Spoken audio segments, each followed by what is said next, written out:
Now we're getting exciting, guys. We're finally there. It is tomato time. Okay, so I've got quite a few that are new and some are old and some are great.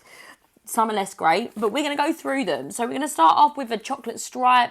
This is one of my favourite tomatoes. This is actually a pack. This pack must be at least like as old as Jasmine, right? This has been going like, this is proof that you don't have to throw away your seeds at the end of the season, because this is probably 7, 8 years old.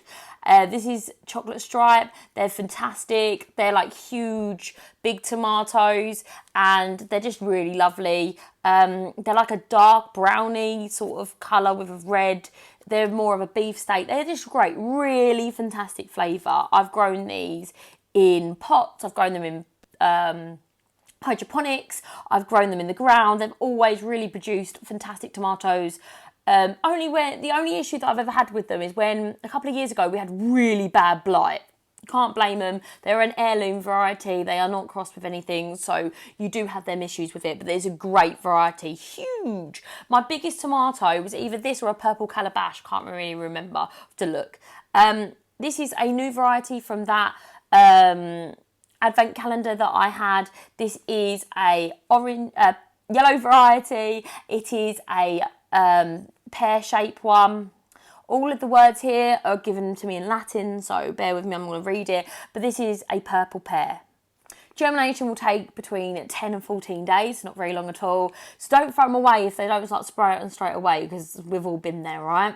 And just keep them warm. They have to be sown inside and be taken out after all sort of frost has passed. In early May, you can plant these bad boys out.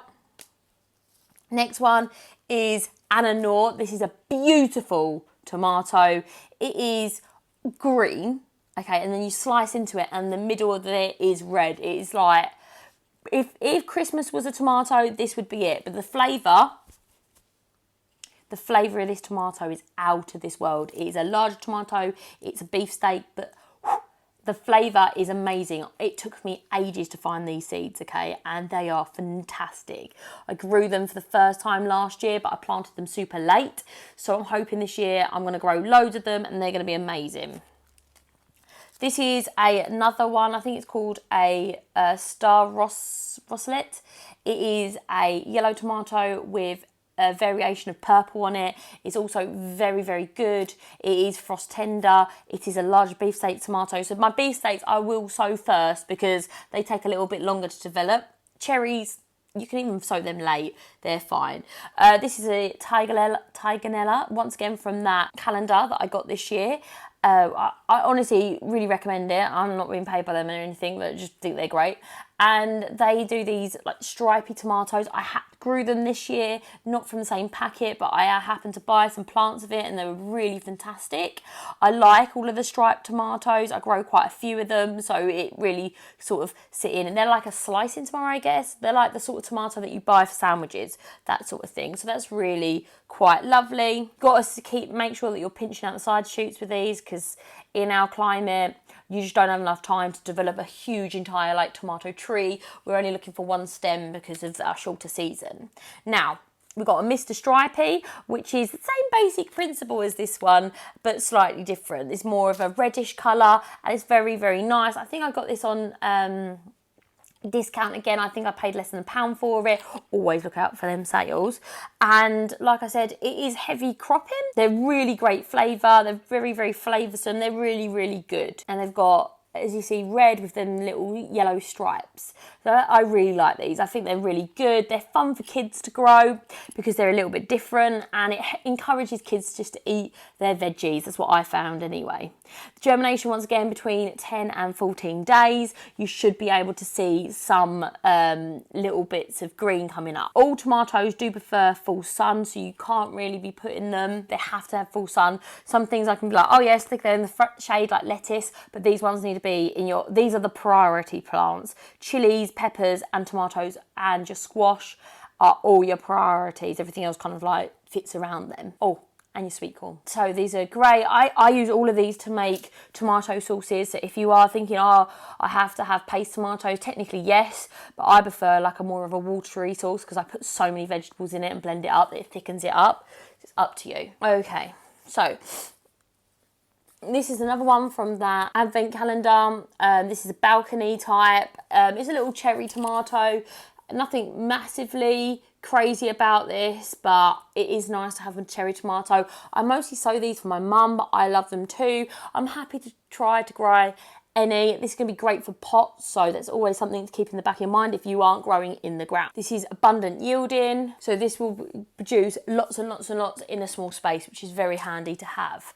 Black Crim is one of my favourite tomatoes. It's a beefsteak tomato. I've only got a few of them seeds left. I bought this in a multi-pack. I did tell you, if you get a multi-pack of tomatoes that I don't have very many of them, I would go ahead and buy them. This was the best buy that I did. I got it on Amazon, and it was just these little packets. It came with a little cheat sheet. Also, I thought these were really great. These served me very well for years, so don't feel like they are a complete waste of money. I think they're like £8 or something. Black Crim is really great variety. It is like dark at the top and then more red at the bottom, but it tastes amazing. It's very, very, very, very good. Like, as soon as you grow your own tomatoes, you're like, I've never tried a tomato before. The stuff in the shop is disgusting. So it is recommended. I made this mix up, which is just a load of the different varieties all mixed up together, because sometimes I like a little bit of a challenge of not knowing what I'm growing. So yeah, these are all the varieties from that little pack all mixed in together. You got the white cherry. I think I've talked about the white cherry a lot. I blame this for my blight, but in reality it was nothing to do with this. I had really bad blight this one year, not this year. A few years ago, I lost all my tomatoes within weeks of blight, and I was gutted, and I blamed this one because it got the blight first, but everybody in the entire area lost their tomatoes to blight, so I might grow this again this year. I can't really blame it, because although I'm a very superstitious person, so I'm also like, oh, if I grow it, will I get blight? This one is a Mexi. This is a little red tomato that has like a very long vine with lots of little tomatoes on it. It kind of reminds me of a tomato called Rapunzel. It has this really long tomatoes that just grow on one trusset, but it reminds me of the Rapunzel one, so that kind of puts that in your mind, like really long tomato vines. This one here is Alaska. I like Alaska on the basis that it gives you small tomatoes which are like slicing for sandwiches, but they look like apples, and that is just enough for me to just love this. And I love the name. Blue Beauty, fantastic, huge tomatoes. They're purpley on top, they're quite dark, they're variegated based on sunlight, so if you grow them in direct sun, you do get a variation on them, and they are great. If you trim away the plant to make sure there's better exposure, you get a better variation on them, and they are beautiful. Rugula, which is very similar to Ace 55. It's just a normal tomato, what you'd probably associate with a tomato from the shop, one of them slicers. It's a very nice one. I grow this one for my mum as well, who likes to have the small red tomatoes. This one is Evil Olive. I did spend ages looking for this seed. They're quite bitter in my opinion, but I did also grow them inside a greenhouse with so that could be the issue with them. I'm excited about growing these again this year. This is a plum tomato. They're really good for canning, and I'm going to be growing these this year. These are from my calendar. Any tomato that you give me, I will always grow. I'm very excited about them. They're really good for cooking because they have less water content, so they don't cook down as long. But I do, once again, I'll always pick to have flavour over anything else, so I will be using all my heirlooms to make my tomato sauce, especially cherry tomatoes, because they make the best sauce and salsa in my humble opinion. This one is a good little container tomato. It's called Macatona. I grew that in Jasmine's little plot, and my mum grew it last year. Works great in containers. It's really happy in a container, which is not all of the tomatoes are. It's happy to go outside. You've got to pinch out and the side shoots, make sure it doesn't grow too big, especially if you're in a container. It will tumble down and really look quite picturesque over the sides of the container, and I just think it's a great little tomato. Beefsteak tomato, which is a red beefsteak tomato. They grow quite nice, quite big. I'm quite happy with that one. Sweet pea currant, I won't be growing this year because it grows massive and it's very tedious pulling off. The little tomatoes are very bitter as well. Reese's, I'm going to give this another go this year. This is a traveller's tomato, so each section matures all by itself. The issue that you have is this section might be completely utterly ripe, but one over there is not. So I think I'm just going to just pick the sections that are ripe. It is a very interesting tomato. It's something that you won't see in the supermarket or unless you grow it, so it is recommended. Just bear that in mind. This one here is a crinkly one. It's called a zippotic pleated. It's got less seeds, it's very meaty. It's got this beautiful sort of pleated look to it. I really like it. It's beautiful and red. It reminds me kind of like a cow heart variety, and it's just lovely. Once again, just taking out the side shoots and it should be germinating quite nicely, obviously indoors. This one is a white zebra. I really like white zebra. It's very, very sweet and nice. It's a decent size. It's just absolutely lovely. I've got the white zebra and I've got a green zebra. Green zebra is probably the first weird tomato I've ever grown, but it's really, really nice. It just brings back memories of when I started growing, so I like that one. This is the garden peach. I recommend this one very strongly because the garden peach is absolutely madness. This garden peach is so cool. It kind of has peach undertones when you eat it, but the most peachy thing about it is that it is furry like a peach and it is really good. It is sweet and it is more fruity than it is tomatoey. It's got that, like, once you kind of like chew and swallow, you kind of have like a hint of tomato, but it's really good. I recommend this as like just a general eating tomato. It's really good. I just found out fuzzy peach tomato, who wouldn't want that? Indigo rose needs a really long season. I actually got none of these to ripen last year because I think I sowed them too late because I lost all my plants for the late frost. So I'm going to be growing this one really, really soon and seeing if they do. They are very, very nice and very sweet and very strong flavoured if you get them to ripen in time. They are completely black unless you do not get the light to them, and then they are red. Sometimes they have a red bottom on them, and that's how you can tell they're ripe. You either look at the bottom of them or you give them a little bit of a squeeze, and you'll be able to feel whether or not they're ripe because they don't really go blushing red. I've also got a Tobola mix, which is just a load of different ones, and I got a really great tomato. I think it was called German green sausage out of this. It was great, so I'm going to go ahead and see what happens when I grow this year too. This is a Golden Crush, once again, very small, tiny little tomatoes. Won't be growing these again this year. They just grow absolutely massive and they just vine everywhere and they're uncontrollable. I ended up pulling them out this year. But if I do have a chance and I do grow some, I'm going to go ahead and plant them in my chicken coop because I think they would enjoy them quite a lot. Got an ox heart tomato here. Ox hearts are beautiful. They're like little love hearts. This is a red variety, but I think you can get them in pink as well. And they're just absolutely lovely. They're quite meaty.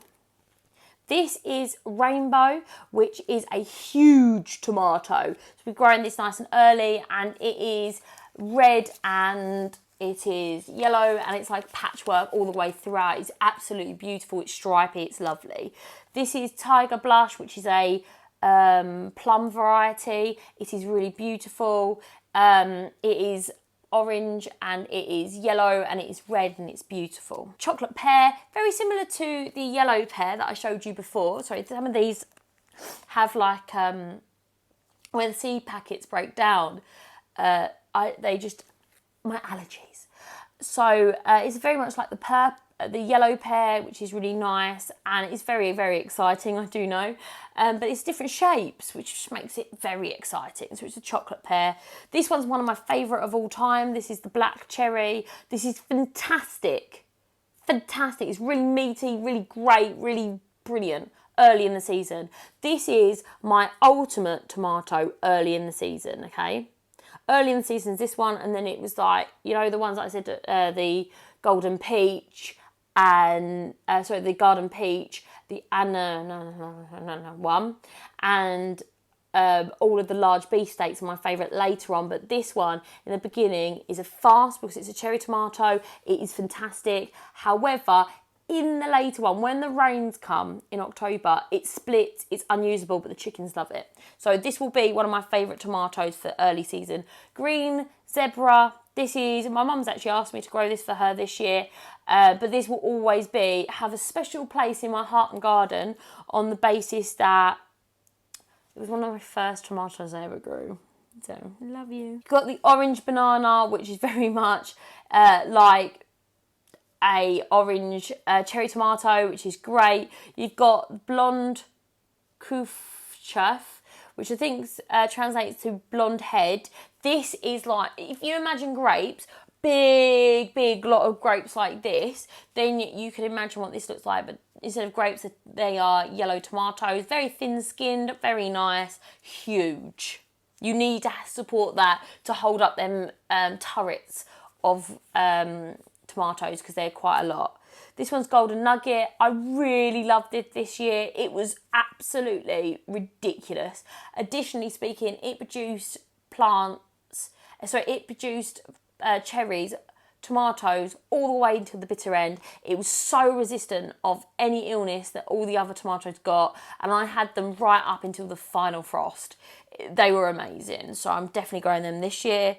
You've got yellow pear, which is the same as the other one, which is great. I've got 2 varieties. I'll see which one does better. Black and yellow. I found these really bitter this year. Guys, do you find the black and yellow really bitter? I grew them in my greenhouse. I'm going to grow them outdoors. One of my friends said it's really good to have these ones because A, they're variegated, which makes them very beautiful. They kind of have dark blue, black shoulders if you get them into the light, but they are quite bitter. She said it's okay because she's got diabetes, but I do like a sweeter cherry tomato. Ace 55, great tomato. It's just like a normal slicing tomato. You've got Aronica. I'm terrible at reading. This is a large beefsteak yellow tomato, which means it has lower acidity. It's really sweet. It's really nice. It's just beautiful in a salad and stuff. It's just absolutely wonderful. This one is Super Roma. Super Roma is a canning tomato. It's just the traditional one. They are great, but like I said, I don't go out my way to grow these. I like to have a combination of the sweet flavours. Now, San Menzico. This is again a canning tomato, same as the Super Roma. I'll grow a few of these and I'll go ahead and put them in. They taste just like how tin tomatoes taste. It's the weirdest thing. Red cherry tomato, another great. I like to have a load of different types of cherry tomatoes so that I have a big bowl on the side and they're all different so you can just snack on them. And when I go to meetings at work, I'll actually bring a load of cherry tomatoes and just sit there and snack on them. I really like cherry tomatoes. I only eat tomatoes when I grow them, so it's once a year. It's like a great opportunity for me to get all of my vitamins in. But most importantly, it does allow me to only really enjoy them and see the benefits of them. And I like all the different colours and shades and things like that, whilst I sit there and I eat my cherry tomatoes, take them everywhere with me in the summer. So that'll be a very, very, very good way of enjoying them. And then it's the cherries that come first. So I've like overdone it with cherries by that point. I've like bleed out cherry tomatoes. It'll be great. Cow heart. This one, if you've never seen a heart, never seen a cow, and never seen anything ever, then you'd say, oh yeah, it definitely looks like a cow heart. It looks like the pleated one, so it's just more tapered a little bit. If I was going to name this, I'd say it's like a Kingali, if you know what that is. It definitely doesn't look like a cow heart. It does not look like that. This one is Dr. Witchy. This has a very long season, so I'm going to make sure it gets in very early. I'm quite excited about this one. Grew a couple last year. They're quite meaty. They're a beefsteak tomato. They do grow quite big and they are very, very low acid and sweet and lovely. So I'm excited about that. Kellogg's, very similar, these ones. These are very similar. They're both orange. They're both very light, very meaty. I would say just more shape than anything. You don't really have to have both of them, but I wanted to try them. And then you got Arizonica, which is a yellow beefsteak tomato, low acid, very long season though, because it is a very large tomato. These ones do say that they benefit from being in a greenhouse, but I'm going to go ahead and grow them outside. And you got the great white tomato as well. I do like to have these yellow tomatoes. I find them very beautiful, very nice, very refreshing to eat. So I do have quite a few varieties. Last but not least is purple calabash. These are quite large, you get quite a bit of cat facing on them, which you do need to like just pull that bit off, but they are very nice. All of these pretty much really good heirloom varieties. Got some that are F1 hybrids, but that's absolutely fine. I'm just really excited about it. I do a lot of tomato canning, and I've been eating a lot of tomatoes over the winter. They keep me sane because they're just really nice. I normally make a big stew of like salsa tomatoes and chicken and beans and all of that sort of stuff, and it's really, really wholesome food to get us through the cold time. So look, I'm so excited about this. It's just a little bit of seeds just from there. Okay, thank you so much for watching, and I'll see you next time. And hey, if you like this content and you want to follow along, please go ahead and do it, because we're going to be sowing all these seeds and I'm sure you don't want to miss out. All right, see you next time. Bye-bye. Okay, so, bleh.